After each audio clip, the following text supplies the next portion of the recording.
Saudari-saudaraku terkasih dalam Tuhan Yesus Kristus, selamat pagi dan berkah dalam.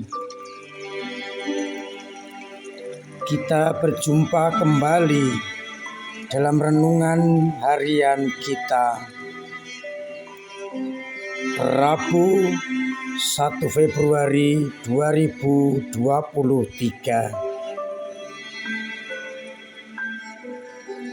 Seperti biasa, kita mendasarkan permenungan kita dari bacaan Ekaristi hari ini yang dikutip dari surat kepada orang Ibrani bab 12 ayat 4 sampai 7, diteruskan ayat 11 sampai 15. Dan sudah digambarkan bagaimana Allah menghajar orang yang dikasihinya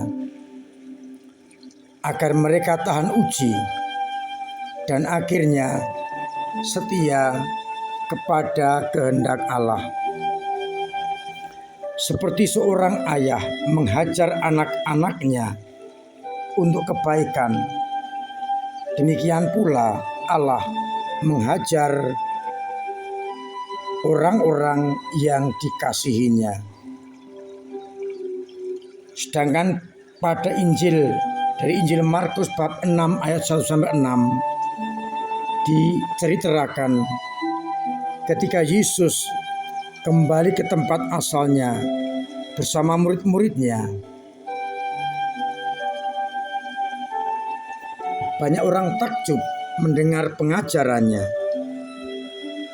tetapi beberapa orang mempertanyakan dari mana diperolehnya semuanya itu, hikmat apapun yang diberikan kepadanya.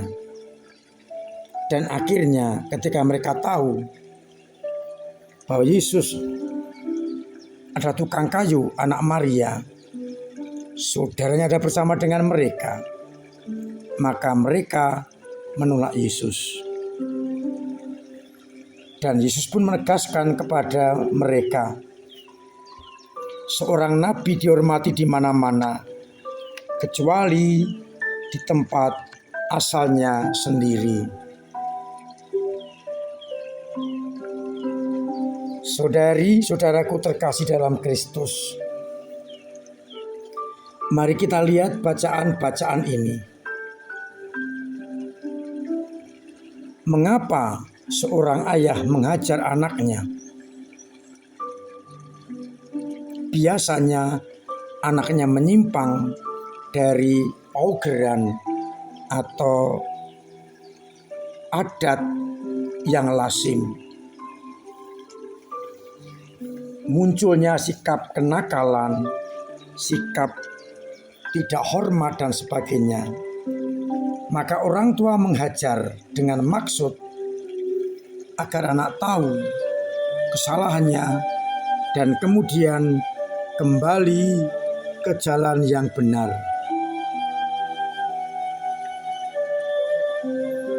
Hajaran bukan dendam, bukan benci, tapi hajaran Allah pasti demi keselamatan anak-anaknya, pengikut-pengikutnya, murid-muridnya. Sama seperti seorang ayah menghajar karena cinta.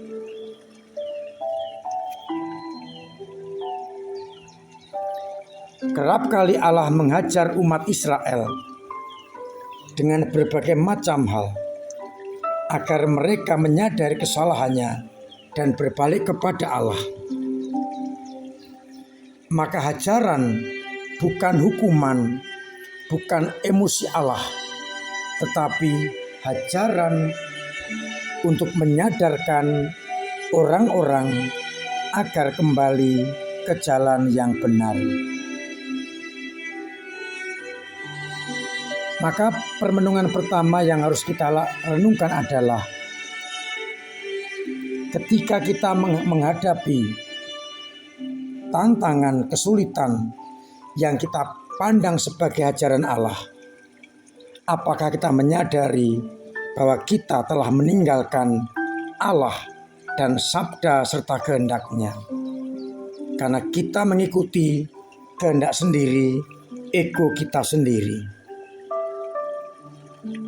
Hajaran mengingatkan kita akan kesalahan-kesalahan kita, karena kita tidak mengikuti Allah, melainkan mengikuti kehendak kita sendiri, ego kita sendiri, hawa nafsu kita sendiri, kedagingan kita. Maka kita diajak ketika menghadapi tantangan, kesulitan yang kita sadari sebagai ajaran, kita apakah menyadari kesalahan-kesalahan kita yang mendatangkan hajaran itu?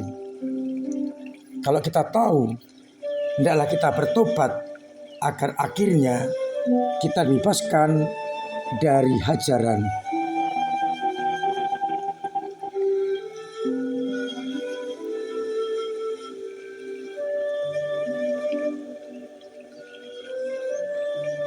Saudara-saudara terkasih, demikian pula pada bacaan Injil. Ketika orang-orang menolak Yesus, mereka hanya memakai pola pikirnya sendiri, egonya sendiri, sehingga mereka menolak Yesus karena tidak sesuai dengan pahamnya, pola pikirnya. Maka Yesus menghajar mereka dengan cara tidak mengadakan mukjizat, kecuali menyembuhkan beberapa orang sakit. Orang-orang dengan ditumpangi tangannya akhirnya merasa sembuh. Dengan demikian, maka mereka benar-benar dihajar dengan cara yang lain.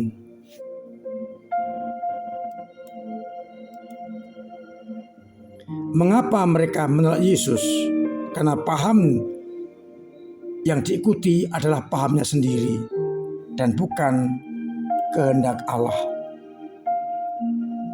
Oleh karena itu, kita diajak untuk mengerti kehendak Allah dan mencoba meninggalkan egoisme kita agar kita tidak diajar Allah, dalam arti ditinggalkan oleh Allah.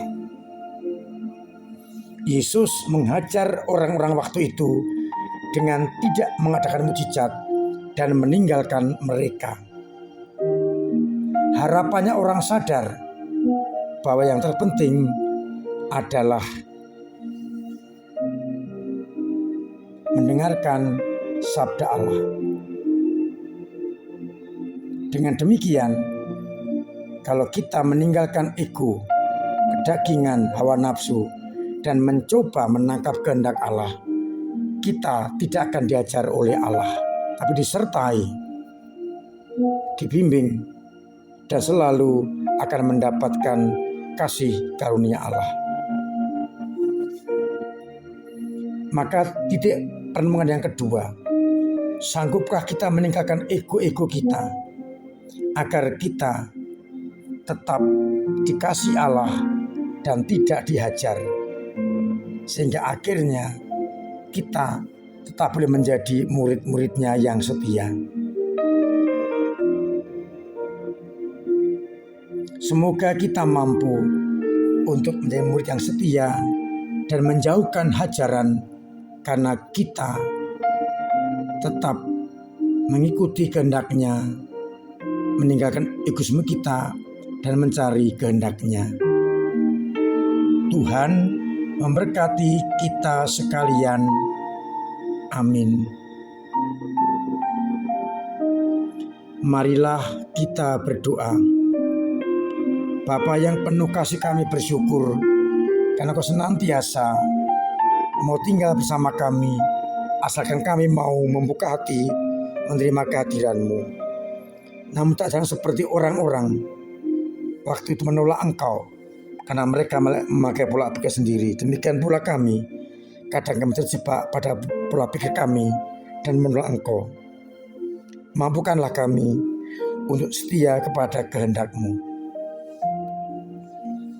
Berkati iman umat kami yang lemah, agar kau kuatkan, yang sakit kau sembuhkan, yang punya beban kau ringankan.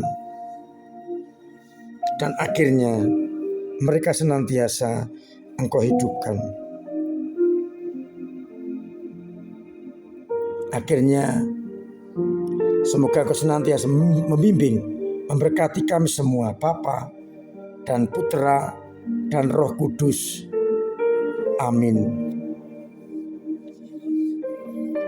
Saudari-saudaraku terkasih, tetap saya ingatkan, saya wajibkan patuhi protokol kesehatan, pakai masker, jauhi kerumunan, cuci tangan, pakai sanitizer, pola sehat,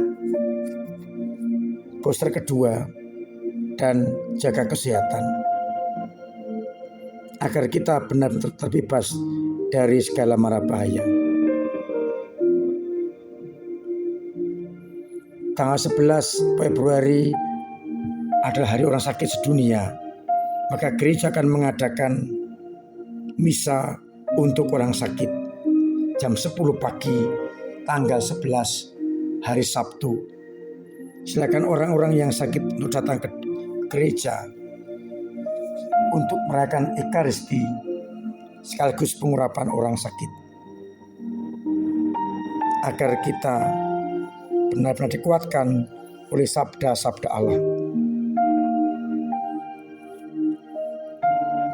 Terima kasih untuk segala kebaikan panjenengan dalam kontribusi kepada gereja maupun juga untuk pembangunan.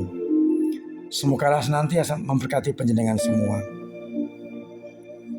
Dan mari bersama-sama kita bersatu hati membangun paroki kita dengan cara kita masing-masing, agar akhirnya paroki kita semakin mampu untuk mewujud nyatakan kehendak Allah di tengah-tengah dunia ini.